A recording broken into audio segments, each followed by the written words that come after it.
Exercise second part third. Part second का link दिया हुआ है डिस्क्रिप्शन में, वहाँ से जाकर देख सकते हैं। Question number 7, arrange in ascending order. इसको क्वेश्चन ए रोमन में दिया हुआ है, इसको असेंडिंग में अरेंज करना है। यानी असेंडिंग में क्या होता है, सबसे पहले सबसे छोटा, यानी स्मॉलर टू बिगर।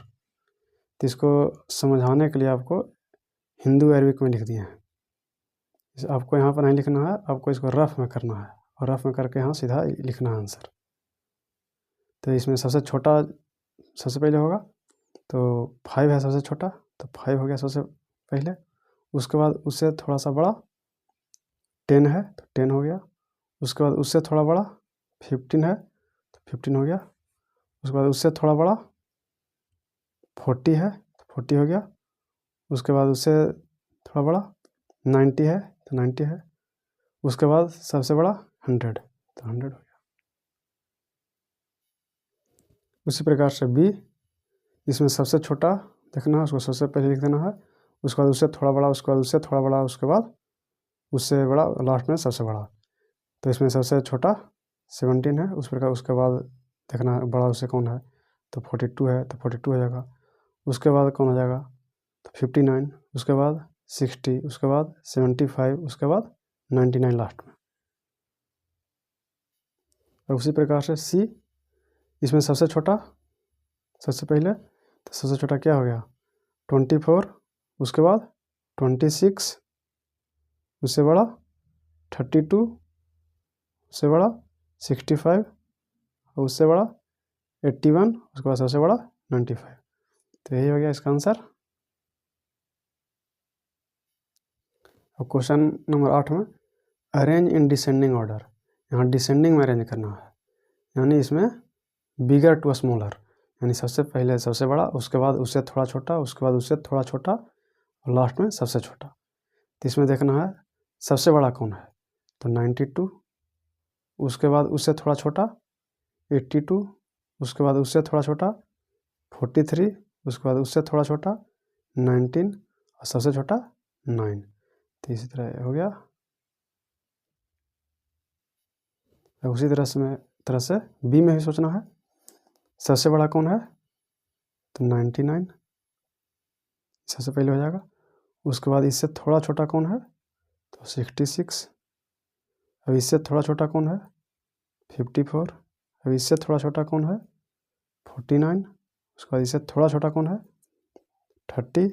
सबसे छोटा कौन है, 16। तो यही हो गया। अब सी, इसमें सबसे बड़ा कौन है, तो 95। उसके बाद उससे थोड़ा छोटा 75, इससे थोड़ा छोटा 65, इससे थोड़ा छोटा 55, उसके बाद 45, उसके बाद सबसे छोटा 25। तो यही हो गया। अब क्वेश्चन नंबर 9, इसमें क्या दिया हुआ है, which numeral is correct in each of the following pair. जो पेयर दिया हुआ है इसमें बोल रहा है कौन सही है पेयर है सब। तो ए, तो इसमें पहले ध्यान रखना है वी एल और डी आर नॉट रिपीटेड, यानी वी एल डी रिपीट नहीं होता है। तो इसमें ध्यान देना है ए में अब कौन सही है, दोनों पेयर में चेक करना है। तो इसमें तो एल रिपीट हो रहा है, ये होता नहीं है, तो ऐसे ही गलत हो गया, यानी डबल एक्स सही है। उसी प्रकार से बी, इसमें भी रिपीट है, तो ये भी गलत है, डबल आई सही है। सी, इसमें भी रिपीट है, तो ऐसे ही गलत हो गया, ये सही है, ट्रिपल एक्स। अब डी, डी में भी है, जो रिपीट होगा, ये बोले थे ही कि डी मैंने जो रिपीट होगा वो 3 बार से ज़्यादा रिपीट नहीं होता। यहाँ कितना है, 4 बार रिपीट है, तो ये भी ऐसे ही गलत हो गया, तो ये सही है। अब ई में, इसमें ध्यान रखना है ये क्या है 55, भाई 45 ऐसे लग रहा है देखने में, लेकिन 45 ऐसे नहीं लिखते हैं, ये गलत है। ये 55 वाला सही रहेगा। देखिए जैसे 45 देखने में तो लग रहा है 45 है, लेकिन इस तरह से नहीं 45 लिखा जाता है, 45 इस तरह से लिखा जाता है, तो ये भी गलत है, और ये सही है 55 है। तो एफ में 95 है, ये सही है और ये गलत है। देखने से ऐसे क्या लग रहा है कि क्या है, लग रहा है कि 80 है, तो 80 ऐसे नहीं लिखा जाता है। अगर 80 लिखना होगा तो इस तरह से लिखा होगा 80, ये गलत है, ये ऐसा कुछ नहीं लिखा जाता है। तो इसलिए ये वाला सही रहेगा 95।